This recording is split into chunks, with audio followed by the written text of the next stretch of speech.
स्वागत है आपका दी ऑडियो बुक में, जहां हर किताब सिर्फ एक कहानी नहीं, बल्कि एक क्रांति की शुरुआत होती है। एक ऐसी किताब, ये किताब आपको सिखाएगी कि इस दुनिया में ताकत कैसे हासिल की जाती है। The 48 laws of power by Robert Greene. ये सिर्फ किताब नहीं, एक युद्ध की रणनीति है। और अगर आपने इसे समझ लिया, तो खेल बदल सकता है।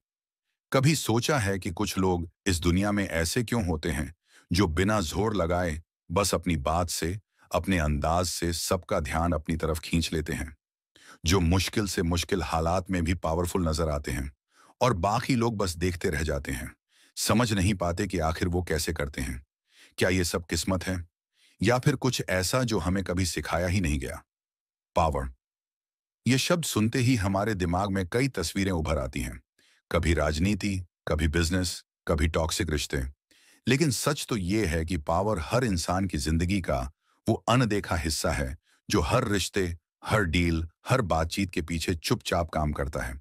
सोचिए एक ऐसे इंसान के बारे में जो हमेशा सबका फेवरेट होता है, जिसे प्रमोशन मिलता है, लोग उसकी बातों को मानते हैं, और आप बस सोचते रहते हो कि आखिर उसका राज क्या है। वो कोई जादू नहीं करता, बस उसे वो छुपे हुए नियम पता है, जिन्हें पूरी दुनिया साइलेंटली फॉलो करती है, लेकिन ओपनली कोई आपको नहीं बताता।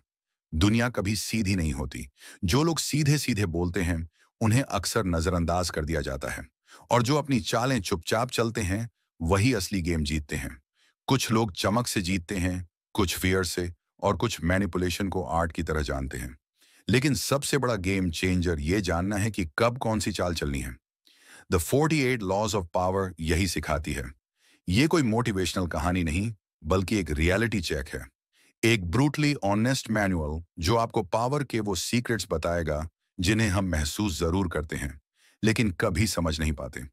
ये किताब आपको सीधे रास्ते पर नहीं ले जाएगी, बल्कि उस जंजाल में नेविगेट करना सिखाएगी, जहां हर इंसान अपने फायदे के लिए मास्क पहनकर चलता है। शायद आप सोच रहे होंगे, क्या ये किताब दूसरों को कंट्रोल करने के बारे में है? नहीं, ये किताब आपको खुद को कंट्रोल में रखने का हुनर सिखाती है, ताकि जब कोई आपको गेम में फंसाने की कोशिश करे, तो आप उससे एक कदम आगे हों। पावर सिर्फ ताकत नहीं है, ये एक साइलेंट वेपन है, और जो इस वेपन को चलाना सीख जाता है, चाहे वो किसी भी बैटलफील्ड में अकेला हो, जीत उसी की होती है। आज हम इस वीडियो में द 48 लॉज ऑफ पावर की 10 सबसे अहम लॉज समझेंगे, जो आपकी सोच को पूरी तरह बदल देंगे। क्या आपने कभी महसूस किया है कि आपकी मेहनत, टैलेंट और ईमानदारी के बावजूद कुछ लोग आपसे आगे निकल जाते हैं? आपने मेहनत से काम किया, पर सामने वाले का बिहेवियर अचानक बदल गया। वो आपकी तारीफ करने की जगह आपको नजरअंदाज करने लगे। ये इसलिए कि दुनिया सीधी नहीं चलती। पहला रूल है, नेवर आउटशाइन द मास्टर। मतलब, चाहे आपका बॉस हो, टीचर हो, सीनियर हो, आप कभी उनके सामने इतना चमको मत कि उन्हें लगे कि उनकी जगह खतरे में है। पावर की दुनिया में ईगो बहुत नाजुक होता है। ऊंचे पदों पर बैठे लोग अंदर से असुरक्षित होते हैं, पर ये दिखाते नहीं। जब आप उनकी तुलना में ज्यादा चमकते हो, तो वे इंप्रेस नहीं होते, बल्कि थ्रेट महसूस करते हैं। इसे समझने के लिए सोचिए, एक राजा के दरबार में एक नौजवान आता है, जो बहुत स्मार्ट, टैलेंटेड और चार्मिंग होता है। शुरुआत में राजा खुश रहता है, पर जैसे जैसे उस नौजवान की चमक बढ़ती है, राजा का ध्यान उससे हटकर उस नौजवान पर चला जाता है। धीरे धीरे माहौल बदल जाता है, और राजा खुद ही पीछे हटने लगता है। यही होता है जब आप मास्टर से ज्यादा चमकने लगते हो। चाहे आपका इरादा कितना भी प्योर क्यों ना हो, अगर आपका टैलेंट सामने वाले की ईगो को चोट पहुंचाता है, तो आप हार जाते हो। इस लॉ का सच कड़वा है, लेकिन जरूरी भी। जो लोग इमोशनल इंटेलिजेंट होते हैं, वे जानते हैं कब अपनी लाइट डिम करनी है और कब किसी की ईगो को पॉलिश करना है। कभी कभी जिंदगी में आगे बढ़ने के लिए स्मार्ट होना ही काफी नहीं, आपको डिप्लोमेटिक बनना पड़ता है। समझिए कि कब बोलना है, किसकी तारीफ करनी है, और कब खुद को पीछे रखना है, ताकि लॉन्ग टर्म में आप गेम जीत सकें। पावर की दुनिया के ये नियम एक इनविजिबल आर्मर की तरह होते हैं। अगर आप इस लॉ को समझ गए, तो आपने पावर का पहला गेट पास हासिल कर लिया। पावर की इस दुनिया में काम चलता है स्ट्रेटजी से, इमोशन से नहीं। जो लोग अपने इरादों को छुपाना सीख जाते हैं, वो धीरे धीरे दूसरों की चाल को भी पढ़ने लगते हैं। वे उनकी बातों के पीछे का असली मतलब समझने लगते हैं, उनके एक्सप्रेशन के पीछे की सोच पकड़ लेते हैं। और फिर आप एक स्टेप नहीं, बल्कि 10 स्टेप्स आगे होते हैं। इसलिए अगली बार जब कोई आपसे पूछे, तेरा प्लान क्या है? तो बस मुस्कुराकर कहिए, देखते हैं। क्योंकि जो अपने इरादों का रहस्य बनाए रखता है, वही इस दुनिया का सबसे अनप्रिडिक्टेबल प्लेयर बन जाता है। और याद रखिए, अनप्रिडिक्टेबल इंसान से बड़ा कोई थ्रेट नहीं। Court attention at all cost. इस दुनिया में सबसे बड़ा अपराध क्या है? चोरी, झूठ, धोखा? नहीं। सबसे बड़ा और सबसे अनफॉरगिवेबल क्राइम है भुला दिया जाना। आप कितने भी अच्छे हों, कितना भी हार्ड वर्क करें, कितना भी ऑनेस्ट रहें, अगर लोग आपको नोटिस नहीं करते तो आपका कोई मतलब नहीं। वही लोग आगे बढ़ते हैं जिन्हें लोग देखते हैं, जिनकी बात होती है, जिनके नाम पर रिएक्शन आते हैं। इसीलिए पावर की दुनिया का सबसे खतरनाक लेकिन सच बताने वाला रूल है, court attention at all cost. मतलब चाहे कुछ भी हो जाए, लोगों की नजरों में बने रहो। अगर कोई आपको अटेंशन नहीं दे रहा, तो किसी भी कीमत पर खुद को ऐसा बना दो कि लोग आपको इग्नोर ही ना कर पाएं। क्योंकि सच तो ये है कि लोग वही चीज देखते हैं जो उन्हें चमकती हुई दिखती है। कंटेंट से ज्यादा बिकती है पैकेजिंग, डेप्थ से ज्यादा चलता है ड्रामा, साइलेंस से ज्यादा असरदार होती है विजिबिलिटी। अब आप सोच सकते हैं, क्या अटेंशन लेना गलत है? क्या शो ऑफ करना पड़ेगा? नहीं, ये शो ऑफ की बात नहीं है, ये स्ट्रेटजी की बात है। पावर हासिल करने के लिए आपको खुद को लोगों की निगाहों में रखना पड़ता है। स्मार्ट तरीके से, कभी मिस्ट्री बनाकर, कभी चार्म से, कभी कंट्रोवर्सी से। लेकिन एक बात हमेशा याद रखो, भीड़ में खो जाना हार है। दुनिया में लाखों टैलेंटेड लोग गुमनाम रह गए, न क्योंकि वो काबिल नहीं थे, बल्कि इसलिए क्योंकि उन्होंने खुद को छुपा लिया। सोचो, अगर कोई डायमंड अंधेरे में रखा जाए, तो क्या उसकी कीमत कोई पहचान पाएगा?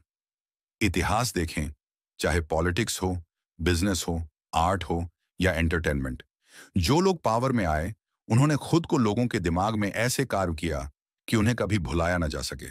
कभी लुक्स से, कभी वर्ड्स से, कभी एक्शन से। लेकिन एक चीज कॉमन थी, अटेंशन को कभी जाने नहीं दिया। कभी कभी एक छोटी सी एंट्री, एक बोल्ड आउटफिट, एक अजीब बात या एक रहस्यमय चुप्पी भी लोगों की क्यूरियोसिटी खींच सकती है। और क्यूरियोसिटी से शुरू होती है विजिबिलिटी, और वहीं से खुलता है पावर का गेट। तो अगली बार जब आप किसी मीटिंग में हों, किसी सोशल जगह पर हों या ऑनलाइन दुनिया में, अपने प्रेजेंस को डल मत होने दो। लाइट खुद के ऊपर डालो, क्योंकि जब तक दुनिया आपको देखेगी नहीं, तब तक वो आपको मानेगी नहीं। याद रखो, नाम मिटने से पहले चेहरा फीका पड़ता है। पावर की दुनिया में या तो आप स्पॉटलाइट में होते हो या शैडोज में खो जाते हो। तो चूज करो सोच समझकर। अटेंशन ऑप्शन नहीं, सर्वाइवल लॉ है। कभी कभी हमेशा हर जगह मौजूद रहना आपकी वैल्यू को कम कर देता है। अगर आप हर वक्त हर बात में शामिल रहते हो, तो लोग आपको जल्द ही प्रिडिक्टेबल समझने लगते हैं। आपकी उपस्थिति उनके लिए बैकग्राउंड नॉइज की तरह हो जाती है। लेकिन जब आप अचानक सीन से हट जाते हो, तभी लोग समझते हैं कि आपने क्या योगदान दिया था। आपकी गैर मौजूदगी आपकी मौजूदगी से ज्यादा प्रभावशाली बन जाती है। इसे इस तरह सोचिए, एक म्यूजिशियन जो हर हफ्ते परफॉर्म करता है, उसकी ऑडियंस धीरे धीरे कम हो जाती है। लेकिन वही म्यूजिशियन अगर साल में सिर्फ एक बार परफॉर्म करे, तो लोग उसके टिकट के लिए लाइन में लग जाते हैं। क्यों? क्योंकि रेरिटी यानी दुर्लभता रिस्पेक्ट क्रिएट करती है। इसलिए जब भी देखो, इतना इम्पैक्ट छोड़ो कि लोग आपकी वैल्यू समझें। पावरफुल लोग अपनी एनर्जी और प्रेजेंस को इतनी आसानी से एक्सेसिबल नहीं बनाते। वे अपने टाइम, अपनी उपस्थिति को कॉन्शियसली सीमित रखते हैं। कभी कभी आपकी चुप्पी आपकी सबसे तेज आवाज बन सकती है। आपकी गैर मौजूदगी आपकी सबसे बड़ी मौजूदगी बन जाती है। यही पावर का मास्टर स्ट्रोक है। जब लोग आपको मिस करने लगते हैं, तभी आप उनके दिमाग में एक खास जगह बना पाते हो। लेकिन ध्यान रखें, ये एक बैलेंस का खेल है। बहुत ज्यादा लंबे समय तक गायब रहोगे तो लोग भूल भी सकते हैं। इसलिए सही वक्त और सही तरीके से अपनी गैर मौजूदगी को प्ले करो, ताकि आपकी रिस्पेक्ट और ऑनर कई गुना बढ़े। तो अगली बार जब लगे कि लोग आपकी कदर नहीं कर रहे, खुद को थोड़ा पीछे हटाओ। खुद को इतना आम मत बनाओ कि लोग आपकी उपस्थिति को महसूस ही ना करें। जब आप बार बार गायब होते हो, तभी लोग आपके वापस आने का बेसब्री से इंतजार करते हैं। और इंतजार पावर की सबसे सच्ची निशानी है। Use absence to increase respect and honour. मतलब हमेशा हर वक्त मौजूद मत रहो। कभी कभी खुद को दूर कर दो, खुद को साइलेंस में लेकर जाओ। जब आप हर जगह दिखते हो, हर बात में शामिल होते हो, हर टाइम मौजूद रहते हो, तो लोग आपको प्रिडिक्टेबल समझने लगते हैं। धीरे धीरे आपकी मौजूदगी बैकग्राउंड नॉइज बन जाती है। चाहे आप कितना भी कीमती क्यों ना हो, लोग आपको सामान्य समझने लगते हैं। लेकिन जैसे ही आप अचानक सीन से हट जाते हो, लोग समझते हैं कि आपने क्या योगदान दिया था, आपकी असली वैल्यू क्या थी। आपकी गैर मौजूदगी आपकी मौजूदगी से भी ज्यादा ताकतवर हो जाती है। सोचो एक म्यूजिशियन की, जो हर हफ्ते परफॉर्म करता है, उसकी ऑडियंस धीरे धीरे कम हो जाती है। लेकिन वही म्यूजिशियन अगर साल में सिर्फ एक बार परफॉर्म करे, तो लोग टिकट के लिए लाइन में लग जाते हैं। क्यों? क्योंकि रेयर चीजें ज्यादा कद्र पाती हैं। कम दिखो, लेकिन जब भी दिखो, अपना प्रभाव छोड़ो। पावरफुल लोग अपने टाइम, एनर्जी और प्रेजेंस को इतना आसान नहीं बनाते कि हर कोई एक्सेस कर सके। वे अपनी वैल्यू को जानबूझकर बढ़ाते हैं, और वो तब होता है जब वे कभी कभी खुद को गायब कर लेते हैं। कभी कभी आपकी चुप्पी आपकी सबसे तेज आवाज बन जाती है। आपकी गैर मौजूदगी ही आपकी सबसे बड़ी मौजूदगी बन जाती है। यही साइकोलॉजी का मास्टर स्ट्रोक है। जब लोग आपको मिस करने लगते हैं, तभी आप उनके दिमाग में जगह बना पाते हो। और जब आप किसी के दिमाग में बैठ जाते हो, तभी असली पावर शुरू होती है। लेकिन ध्यान रखो, ये खेल बैलेंस का है। अगर आप बहुत लंबे समय तक गायब रह गए, तो लोग आपको भूल भी सकते हैं। इसलिए सही टाइम और सही तरीके से अपनी गैर मौजूदगी को मैनेज करना जरूरी है। तभी आप लोगों की रिस्पेक्ट और सम्मान कई गुना बढ़ा सकते हो। तो अगली बार जब लगे कि लोग आपको हल्के में लेने लगे हैं, आपकी बातों को गंभीरता से नहीं ले रहे, तो खुद को पीछे खींच लो। इतना आम मत बनाओ कि लोग आपकी उपस्थिति महसूस ही ना करें। क्योंकि जब आप बार बार गायब होते हो, तभी लोग आपके वापस आने का बेसब्री से इंतजार करते हैं। और इंतजार पावर की सबसे सच्ची निशानी है। Thumb screw. हर इंसान की कमजोरी, हर इंसान के अंदर कोई ना कोई कमजोरी होती है। कोई डर, कोई दर्द, कोई छुपा हुआ जख्म। बाहर से कोई कितना भी स्ट्रैंग, कॉन्फिडेंट या पावरफुल क्यों ना दिखे, अंदर कहीं ना कहीं ऐसा कुछ होता है जो उसे तोड़ सकता है। पावर की दुनिया में इसे कहते हैं थंब स्क्रू। थंब स्क्रू का मतलब है उस इंसान की सबसे बड़ी कमजोरी, जिसे जानकर आप उस पर इनविजिबल कंट्रोल बना सकते हो। सोचो, आप किसी से मिलते हो, वो खुश दिखता है, मुस्कुरा रहा होता है, पर आपको पता है कि उसकी अंदरूनी सबसे बड़ी चाहत क्या है, उसका सबसे बड़ा डर क्या है, या कौन सी चीज उसे आसानी से मैनिपुलेट कर सकती है। ये पावर आपके हाथ में होती है, क्योंकि अब आप उसके बिहेवियर को समझते हो, ट्राइगर करते हो। हर इंसान को चलाने वाली कोई ना कोई छुपी हुई स्ट्रिंग होती है। किसी को अटेंशन चाहिए, किसी को रिस्पेक्ट की भूख होती है, किसी को कंट्रोल चाहिए, तो किसी को वैलिडेशन। कभी किसी की इनसिक्योरिटी उसकी थंब स्क्रू बन जाती है, तो कभी उसका पुराना दर्द या ट्रॉमा। लेकिन ये थंब स्क्रू अचानक रिवील नहीं होता। इसे खोजने के लिए धैर्य, ऑब्जर्वेशन और साइलेंस में सुनने की कला चाहिए। जब आप किसी से बात करते हो, उसकी आंखों को देखते हो, उसके रिएक्शंस पर ध्यान देते हो, तो पता चलता है कि कौन से टॉपिक पर वो ज्यादा इमोशनल होता है, कौन सी बातें उसे असहज करती हैं, कौन सी चीजें उसे ट्रिगर करती हैं। कभी कभी वो खुद ही अपनी कमजोरी जेस्चर्स, शब्दों या बार बार दोहराई जाने वाली बातों से दिखा देता है। जैसे ही आप ये स्ट्रिंग पकड़ लेते हो, आप उसके माइंड के दरवाजे की चाबी पा लेते हो। शायद आप सोच रहे हो कि ये मैनिपुलेशन है। हो सकता है, लेकिन पावर की गेम में मोरालिटी नहीं, इफेक्टिवनेस देखी जाती है। ये सिर्फ दूसरों को कंट्रोल करने के लिए नहीं, खुद को बचाने के लिए भी है। जब आप दूसरों का थंब स्क्रू पहचानना सीख जाते हो, तो आप ये भी जान जाते हो कि कोई आपका कहां से कंट्रोल कर सकता है, और फिर आप खुद की रक्षा कर पाते हो। पावरफुल लोग दो बातों में माहिर होते हैं। पहली, दूसरों की कमजोरियों को पहचानना। दूसरी, अपनी कमजोरियों को छुपाना।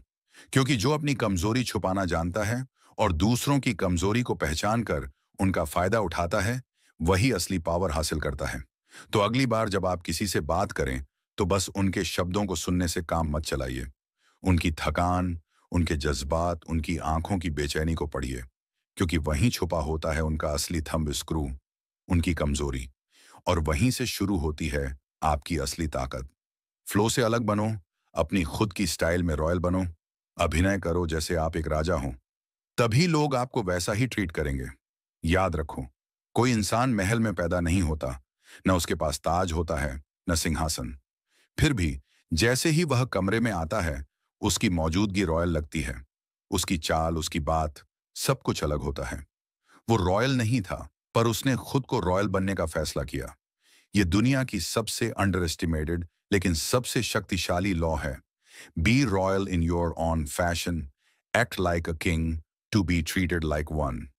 दुनिया आपको वैसा ही ट्रीट करती है जैसा आप खुद को प्रेजेंट करते हो। अगर आप खुद को छोटा समझते हो, खुद को कम आंकते हो या हमेशा दूसरों से अप्रूवल मांगते हो, तो लोग भी आपको उसी नजर से देखेंगे। आपकी सेल्फ वैल्यू जितनी कम होगी, आपका बिहेवियर भी उतना ही साधारण होगा। लेकिन जैसे ही आप खुद को एक राजा की तरह कैरी करते हो, आपकी बॉडी लैंग्वेज, आपकी टोन, आपकी मौजूदगी सब यही कहते हैं, I know who I am. तब लोग आपको उसी नजर से देखना शुरू कर देते हैं। पावर सबसे खास होती है अंदर से, बाहर से नहीं। आपने कभी किसी ऐसे इंसान को देखा है जो कम बोलता हो, लेकिन उसकी प्रेजेंस इतनी भारी हो कि सब उसकी बात माने? वो अपनी सेल्फ इमेज को इस तरह डिजाइन करता है कि दुनिया उसकी वैल्यू को मिरर की तरह रिफ्लेक्ट करती है। कई लोग सोचते हैं, जब मेरे पास पैसा होगा तब मैं कॉन्फिडेंट बनूंगा, जब मेरा स्टेटस बढ़ेगा तब मैं खुद को बेहतर समझूंगा। पर सच्चाई यह है कि स्टेटस पाने से पहले आपको रॉयल्टी फील करनी पड़ती है। आपका बिहेवियर, आपकी ड्रेसिंग, आपकी सोच, ये सब तभी बदलती है जब आप खुद को रिस्पेक्ट देना सीखते हो। इतिहास ऐसे लोगों से भरा है जिन्होंने कुछ नहीं होते हुए भी खुद को रॉयल तरीके से पेश किया और दुनिया ने उन्हें उसी अंदाज में फॉलो किया। क्योंकि पावर मांगने से नहीं मिलती, पावर ली जाती है अपनी वाइब, अपने एटीट्यूड से। लेकिन इसका मतलब यह नहीं कि आप घमंडी बनो। मतलब है खुद के लिए एक ऐसा स्टैंडर्ड सेट करो जो औसत से बहुत ऊपर हो। जब आप अपने लिए हाई स्टैंडर्ड रखते हो, तो आप दूसरों से भी वैसा ही व्यवहार उम्मीद करते हो। और यही एक्सपेक्टेशन लोगों को मजबूर करता है कि वे आपको अलग नजर से ट्रीट करें। किंग बनो, पर अपनी स्टाइल में। आपके जेस्चर्स में शालीनता हो, आपकी बातों में गहराई हो और आपकी प्रेजेंस में आत्मविश्वास। जब आप खुद को रॉयल मानते हो, तो आपके आसपास की दुनिया भी एक दरबार बन जाती है जहां आपको रिस्पेक्ट मिलती है, दी जाती है। तो अगली बार जब कोई आपको छोटा आंकने लगे या आप खुद को औसत महसूस करने लगो, मिरर के सामने जाओ, सीधे खड़े हो जाओ और खुद से कहो, मैं राजा हूं और मुझे इस दुनिया से किसी की परमिशन नहीं चाहिए। क्योंकि जब तक आप खुद को किंग नहीं मानोगे, कोई और तुम्हें क्राउन नहीं पहनाएगा। Law of mastering timing. Timing की कला सीखो। कभी सोचा है क्यों कुछ लोग बिना ज्यादा मेहनत के भी बड़ी सफलता पाते हैं, जबकि कुछ लोग जान हत्था लगाते हैं पर बस इंतजार करते रह जाते हैं? फर्क स्किल या मेहनत में नहीं होता, फर्क होता है टाइमिंग में। पावर की दुनिया में टैलेंट जरूरी है, लेकिन अगर टाइमिंग सही नहीं है तो सबसे बड़ा मौका भी हाथ से निकल जाता है। इस लॉ का नाम है master the art of timing. हर चीज का सही वक्त होता है। जैसे एक बीज तभी फल देता है जब उसे सही मौसम, सही मिट्टी और सही समय मिले। अगर आप बहुत जल्दी एक्ट करोगे तो उसे अधूरा समझा जाएगा। अगर बहुत देर करोगे तो मौका फिसल जाएगा। रियल पावर उन्हीं के पास होती है जो सिचुएशन को पढ़ना जानते हैं, जो धैर्य रखते हैं और जानते हैं कब बोलना है, कब चुप रहना है, कब कदम बढ़ाना है और कब पीछे हटना है। लेकिन यह धैर्य सिर्फ इंतजार नहीं, ये एक सोच समझकर किया गया साइलेंस है। पावरफुल लोग जल्दबाजी में रिएक्ट नहीं करते। वे हर चीज का अवलोकन करते हैं। लोग क्या सोच रहे हैं, इमोशंस का क्या फ्लो है, कौन किस मूड में है। और जब सही समय आता है तो वे ऐसा कदम उठाते हैं जो सब कुछ बदल देता है। इसे चेस के खेल की तरह समझो। हर मोहरा एक चाल चल सकता है, पर मास्टर वही होता है जो बोर्ड पूरा देखता है, समझता है कि कब कौन सी चाल मारनी है और कब रोकनी है। लाइफ में भी यही होता है। कुछ लोग हर मौके पर कूद पड़ते हैं और जल जाते हैं, जबकि कुछ धैर्य से सही समय का इंतजार करते हैं और फिर सीन ही बदल देते हैं। पावर यह नहीं कि हर चीज करो, पावर यह है कि सही चीज सही वक्त पर करो। Law of despise the free lunch. मुफ्त में कुछ मत लो। कभी किसी ने आपको बिना मांगे मुफ्त में कुछ दिया है? शुरुआत में वह अच्छा लगता है जैसे वाह क्या किस्मत है। लेकिन ध्यान दो, यही से शुरू होती है पावर की सबसे छुपी चाल। इस दुनिया में कुछ भी सच में फ्री नहीं होता। जो चीज मुफ्त में मिलती है उसमें छुपा होता है कोई हिडन कॉस्ट, चाहे वो गिल्ट हो, कंट्रोल हो या आपकी सेल्फ रिस्पेक्ट की कुर्बानी। अगर कोई आपको बार बार फ्री में मदद करता है तो धीरे धीरे वह आप पर क्लेम जमा लेता है। शुरुआत में वह एक छोटा गिफ्ट देगा, फिर धीरे धीरे वह उम्मीद करेगा कि आप उसके हिसाब से सोचो, चलो एक्ट करो। और आप सोचेंगे, मैंने तो बस मदद ली थी, लेकिन असल में आपने अपनी स्वतंत्रता की पहली ईंट वहीं गिरा दी। पावर लेने से नहीं आती, पावर देने से आती है। जब आप अपने संसाधनों पर निर्भर होते हैं, अपनी कीमत जानते हो, तभी आप अपनी इज्जत बनाए रखते हो। जरूरी नहीं हर मुफ्त चीज फंसाने वाली हो, लेकिन अगर आप आदत बना लेते हो हर चीज बिना कीमत लिए लेने की, तो आप खुद को मजबूरियों की इनविजिबल चेन में बांध देते हो। पावरफुल लोग हमेशा पे करते हैं, कभी पैसे से, कभी फेवर्स से, कभी टाइम से, क्योंकि उन्हें पता है कि पेमेंट का मतलब है फ्रीडम। जहां फ्रीडम होती है वहां असली पावर होती है।